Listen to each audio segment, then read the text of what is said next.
antara solat jadi seperti yang disampaikan seperti yang disebutkan oleh Nabi, antara solat maghrib dan solat isya dan solat subuh dan zuhur dan asar dan maghrib dan seterusnya.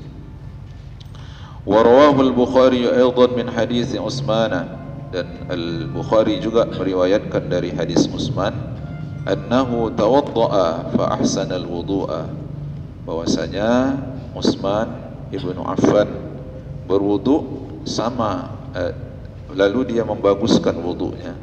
Thumma qala, lalu dia berkata, man tawaddaa misla wudu'i hadha, siapa yang berwudu seperti wuduku ini, thumma atal masjidah, lalu dia pun mendatangi masjid, faraka'a rak'ataini, dia melakukan 2 rakaat atau 2 rakaat salat sunat, thumma jalasa, kemudian dia duduk, ghufira lahu ma taqaddama min zambihi, diampunkan dosa-dosa dia yang lewat-lewat.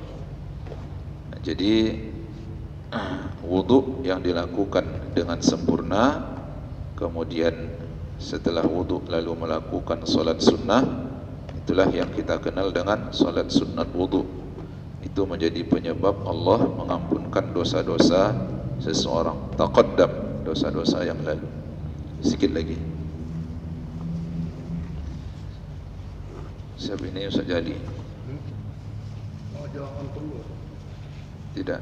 Abang nak ke apa lagi? Sekolah lagi. Fadlul ilmi wal ulama, keutamaan ilmu dan ulama. Wa an Abi Musa, tentunya Al-Asy'ari, Abi Musa Al-Asy'ari radhiyallahu anhu qala Rasulullah sallallahu alaihi wasallam, yab'atsullahu al-ibada yaumal qiyamah, Allah akan bangkitkan hamba-hamba pada hari kiamat. Thumma mayyazal ulama fayaqulu ya ma'syaral ulama, lalu Allah Ta'ala membedakan para ulama, lalu dia berkata, wahai kumpulan ulama, inni lam adha' ilmi li'u'adzibakum, sesungguhnya aku tidak meletakkan ilmuku untuk mengazab kamu. Idhabu faqad ghafartu lakum, pergilah kamu, sesungguhnya aku sudah mengampunkan dosa-dosa kamu. Wa fi riwayatin, dan dalam satu riwayat, inni lam aj'al ilmi wa hilmi fikum illa wa ana uridu an aghfira lakum ala ma kana fikum wala ubali, sesungguhnya aku tidaklah menjadikan ilmuku dan kasih sayangku pada kamu kecuali aku ingin mengampunkan dosa-dosa kamu, ala ma kana fikum, seberapa banyak pun dosa itu ada padamu, wala ubali, dan aku tidak peduli. Rawahu At-Tabarani fil Kabir, hadis ini diriwayatkan oleh At-Tabarani di dalam kitab Al-Kabir. Wa fihi Musa ibnu Ubaidah, namun di dalam hadis itu ada perawinya Musa bin Ubaidah, dan dia dicatat sebagai orang yang dhaif. Jadi kalau sudah ada salah satu dari silsilah sanadnya itu dhaif, maka mempengaruhi kepada kualitas hadis, juga akan menjadi dhaif. Namun sekali lagi, ulama dalam memahami atau dalam menilai status hadis yang dhaif itu, boleh dia dijadikan sebagai boleh diamalkan dalam beberapa hal. Itu yang pertama, hadis dhaif boleh diamalkan apabila kedhaifannya itu tidak bersangatan, alla yakuna dha'fuhu dha'fan syadidan, itu satu. Kemudian yang kedua, bahwa hadis tersebut masuk dalam keumuman hadis yang lain. Kemudian yang ketiga, tidak hadis itu dinisbahkan ke Nabi.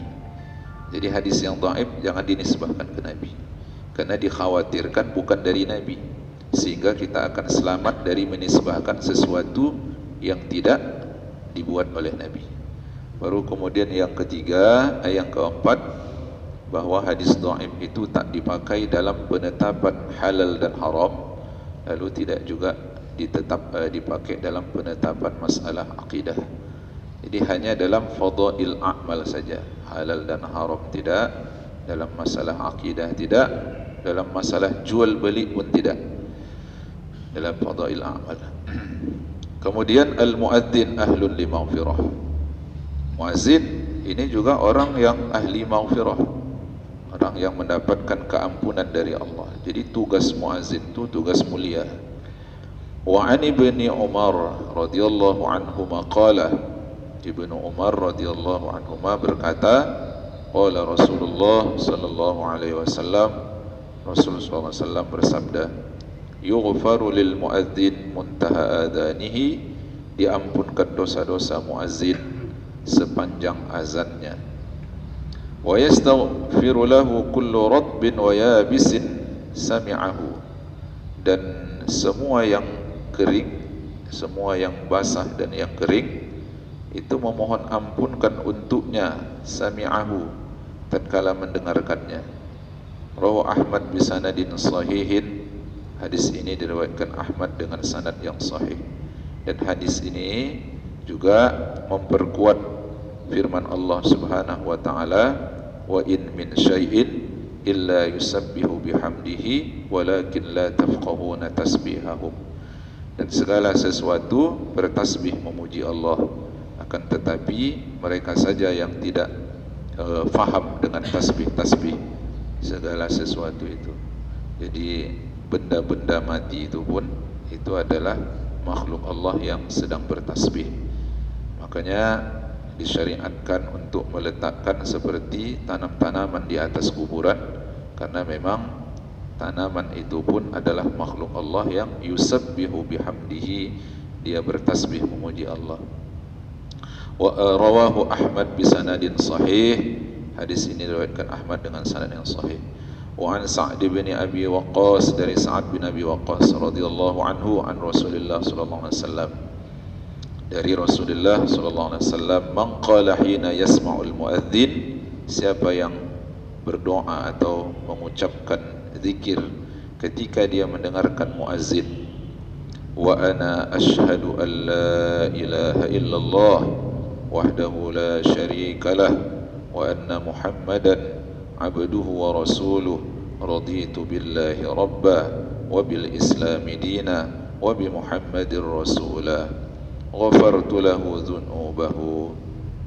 Jadi bacaannya dari wa ana asyhadu an la ilaha illallah sampai kemudian wa bi Muhammadir rasulah. Jadi yang membacakan itu tatkala mendengarkan azan, maka Allah mengampunkan dosa-dosa untuknya. Rawahu Muslim wa Tirmidzi wal lafzu lahu, hadis ini diriwayatkan oleh Imam Muslim dan Imam At-Tirmizi, namun redaksi hadisnya adalah berasal dari At-Tirmizi. Dah, itu saja dulu. Sambung saja li. Nanti kita sambung lagi as-sa'yu ilal masajid min asbabil maghfirah. Wallahu ta'ala a'lam bis-shawab. Wassalamu alaikum warahmatullahi wabarakatuh.